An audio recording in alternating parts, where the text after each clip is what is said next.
Commodity dependence అంటే ఒక country ఒకటే కమోడిటీని ఇంపోర్ట్ చేసుకుంటూ దానిపైనే ఎక్కువ డిపెండెంట్ అవ్వడాన్ని కమోడిటీ డిపెండెన్స్ అంటాం. సో, ఇప్పుడు మన ఇండియా తీసుకోండి.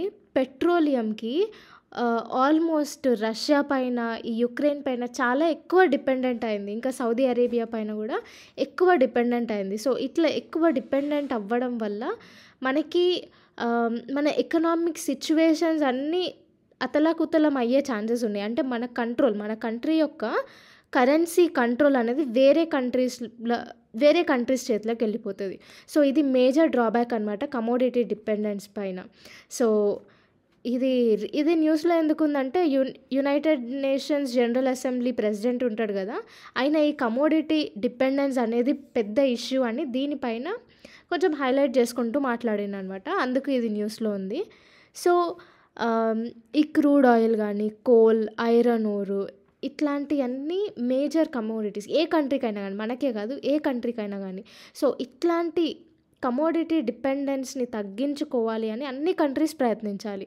సో, దీనివల్ల ఇష్యూస్ ఏంది అంటే ఒక కంట్రీకి ఎకనామిక్ షాక్స్ కలిగే ఛాన్సెస్ ఉన్నాయి. సో, సపోజ్ కోవిడ్-19 పాండమిక్ అయింది. సో, ట్రాన్స్‌పోర్టేషన్ మొత్తం నిలిచిపోయింది. సో, దీనివల్ల ఏమవుతుంది, మొత్తం ఒక కంట్రీలో ఒక క్రూడ్ ఆయిల్ సప్లయింగ్ ఆగిపోతే మొత్తం లాజిస్టిక్ సెక్టర్ మొత్తం ఆగిపోతుంది. ఎందుకంటే ట్రాన్స్‌పోర్టేషన్ అనేది చాలా క్రూషియల్ పాయింట్ అనమాట ఎకనామీలో. సో, ఇట్లా సడన్గా ఎకనామిక్ షాక్స్కి ఎక్కువ ఎక్స్‌పోజ్ అవుతుంది ఒకవేళ మన కంట్రీ, ఏ కంట్రీ అయినా కానీ కమోడిటీ డిపెండెంట్ ఉంటే. నెక్స్ట్, హ్యూమన్ డెవలప్మెంట్ ఇండెక్స్లో చాలా తక్కువ స్కోర్ చేసే అవకాశం ఉంటుంది. సో, ఇదేంటి అంటే హ్యూమన్ ఎంప్లాయ్మెంట్ ఉండదు, ఫుడ్ సెక్యూరిటీ రిస్క్ అనేది ఎక్కువ పెరుగుతుంది. సో, ఇట్లాంటి బేసిక్ థింగ్స్ పైన ఎక్కువ రిస్క్ అయ్యే ఛాన్స్ ఉంటుంది. మళ్ళీ ఇంకొకటి ఏంది, క్లైమేట్ చేంజ్కి ఎక్కువ వల్నరబుల్ అనేది ఇట్లాంటి కంట్రీసే ఉంటాయి.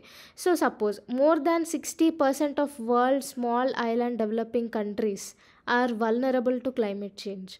సో, ఇది మేజర్ ఇష్యూ అవుతుంది.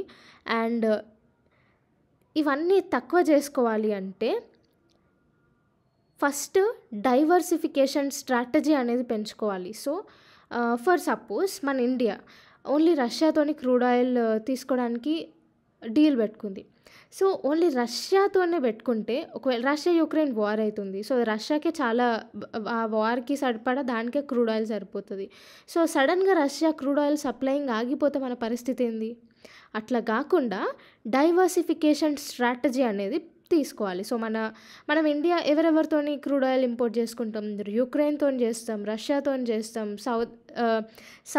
సౌదీ అరేబియాతో చేస్తాము. సో, ఇట్లా ఇంకా డైవర్సిఫై చేయాలి అని. నెక్స్ట్, ఎడ్యుకేషన్ అనేది ప్రమోట్ చేయాలి. ఎందుకంటే కమోడిటీ డిపెండెంట్ ఎప్పుడు అవుతామంటే మన దగ్గర ప్రాపర్ ఇన్ఫ్రాస్ట్రక్చర్ లేక. మన ఇండియాలో రిసోర్సెస్ లేవా? ఉన్నాయి. కానీ కరెక్ట్గా ఇన్ఫ్రాస్ట్రక్చర్ అనేది మన ఇండియాలో లేదు. ఫర్ సపోజ్ లిథియం ఉంది మన ఇండియాలో, కానీ మనం ఎందుకు అది యూజ్ చేయలేకపోతున్నాం? ఎక్కువ శాతం 100% మన ఇండియా చైనా ఇంకా హాంకాంగ్ లాంటి దేశాల మీద డిపెండ్ అయి ఉంది లిథియం.